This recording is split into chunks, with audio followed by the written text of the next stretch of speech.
So ayan mga kaloji, panibagong araw, panibagong videos tayo. So samahan nyo ko mga kaloji, pupuntahan natin yung Little Baguio daw sa may Marialaki. So let's go mga kaloji, samahan nyo ako sa aking paglalakbay ngayong araw na to. At ipapasyal ko rin kayo kung saan man ako pupunta. Dadalhin ko kayo para sa kaalaman or kaalaman na mayroon palang magandang pasyalan doon. Let's go!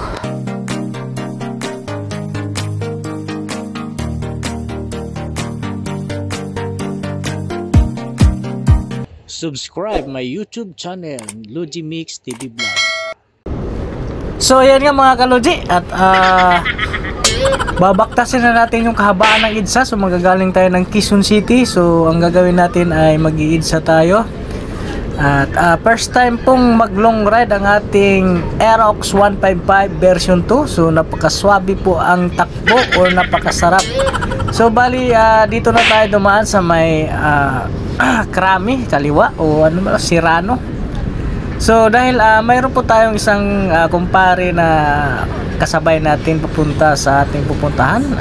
Doon po daw kami magmi-meet sa may pitro ng Marcos Highway. So napakaluwag po ng daan dito. Napakasarap talaga ilong ride tong Aerox 155 dahil talagang mapipil mo yung ganda. Alright, so ayan na nga mga kalodi, palusong na po tayo. So bali maaga po pinunta natin dahil ang usapan po namin ay alas 6 dapat kami magkikita sa Petron. Ayan po, at nakikita natin yung aring araw na pohang palabas pa lang siya. So tayo ay papunta pa lang tayo ng Marcos Highway. So ayan na po, at napakaganda ng tanawin talaga, walang katrafik-traffic. At napakaganda nito mga kaloji ay gamit natin si Aerox, si Logi Aerox. So napakaganda gamitin po, at talagang first time ko makagamit ng Matic. So napakaganda talaga gamitin si Aerox 155. So ayan na nga, at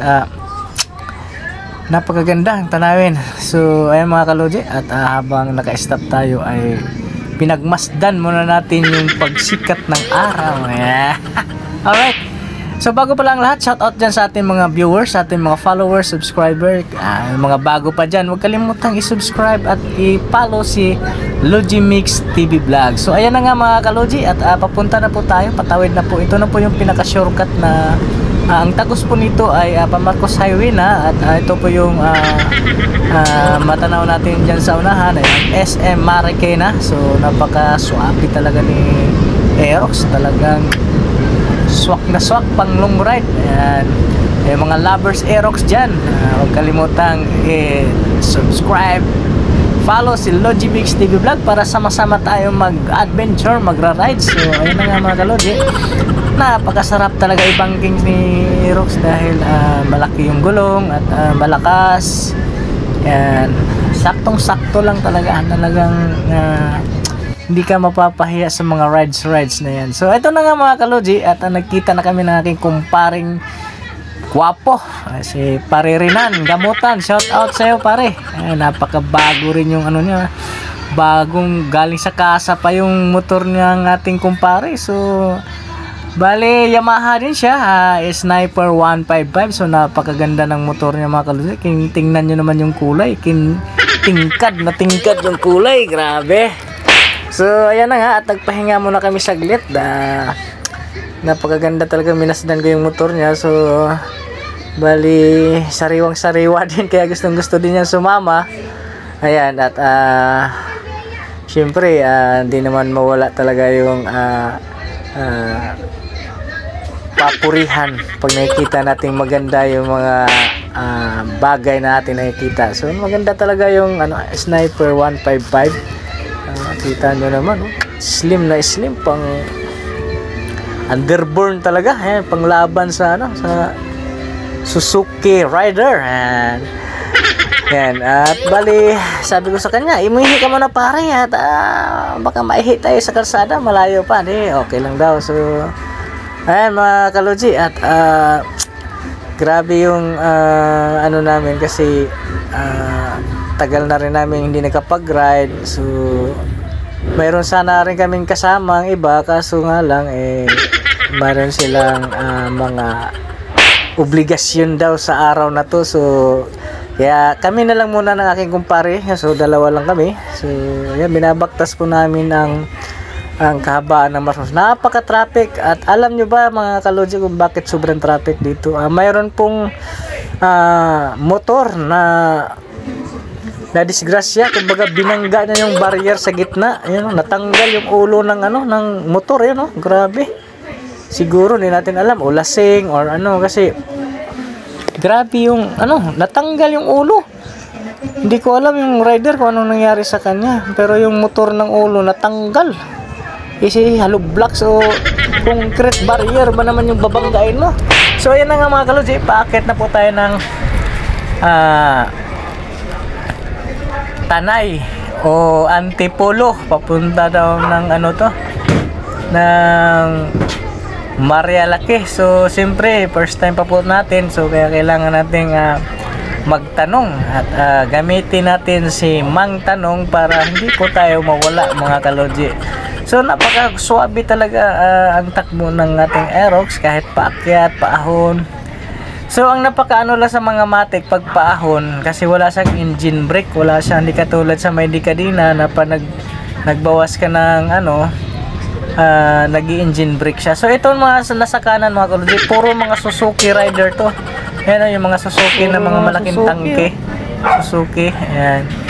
Lahat po sila walang halo. Kaya grabe yung nila, yung rides nila, napakaangas. So ayan nga mga kalodji, at babaktasin natin papuntang Little Baguio. So ito na nga dito mga kalodji, at malayo-layo na rin ang ating binabaybay para lang marating natin yung ating gustong marating. So makalanghap na lang tayo ng sariwang hangin at mawalayo man lang tayo sa stress. So dito maramdaman mo talaga na napakasarap kasi yung hangin malamig at makikita mo yung maraming bundok na kung ano-ano pa makikita mo. So talagang ma-refresh yung isip mo. So napakaganda mag-ride. So yung mga gusto mag-ride tulad ko na mag-PMPM lang tayo, magsabot-sabot sa Bisaya ba, magsabot-sabot ako, mag-ride taga-asa ta para malingaw ta sa itong kinabuhi. So di ba? So kailangan sa ride kasi hindi naman karera dapat sa ride takbong pugi lang. So dito ko naman kasi napaka-entering to. Yan ginawa ko nito, magtatanong tayo dito kay Kuya kasi Marialaki, dire-diretso parang alanganin yung takbo natin. Marialaki na sa to? kanya, Kuya, saan ba papunta yung Marialaki? Dire-diretso na to. Baguio, yan, sabi niya Kuya, diretso lang daw. So pagdating ng Arco, kaliwa daw. So doon makikita na daw yung Little Baguio. Kakaliwa. So mahirap naman kasi hindi tayo magtanong pagdating sa Sado. So maraming salamat Kuya sa iyong pagturo sa amin. So thank you Kuya. So ito na nga, grabe natatanaw natin yung napakalawak na na kalsada. So ito na pala yung start ng Marialaki. Grabe, napakaluwag So kung ganito yung EDSA, baka walang traffic. Sobrang luwag. Yan, nakikita nyo yung mga bundok. Grabe na ang sarap ng sariwa ng hangin. Talagang ma-refresh yung utak mo, So ayan, at grabe yung dito, kalsada, napakalawak.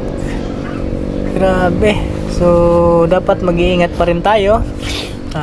Takbong pugi lang tayo mga kalodji, at huwag tayong bastang singit ng singit. Baka ang ating singit ay magasgasan. So ayan mga kalodji, at apaho na tayo. So masusubukan na naman natin si Aerox Logi 155 kung gaano siya kasarap ibiyahe pag paakyatin. Ayan, grabe yung akyatin to mga kalodji. Birada talaga. So masarap kasi maluwag na maluwag na maganda yung daan, talagang sementado, asfalto. So hindi talaga masira o hindi mapatagtag yung katawan mo sa biyahe na dito kasi maganda yung daan dito. Talagang wala kang ibang isipin kundi mag-drive lang. So ayan, napakaganda. Ramdam mo na yung province na province kasi meron mo yung puno kaliwat kanan. Hindi katulad sa Maynila, kaliwat kanan puro bahay, building, sasakyan, usok. So dito maramdaman mo yung fresh air. Alright. So I love you mga kalodje.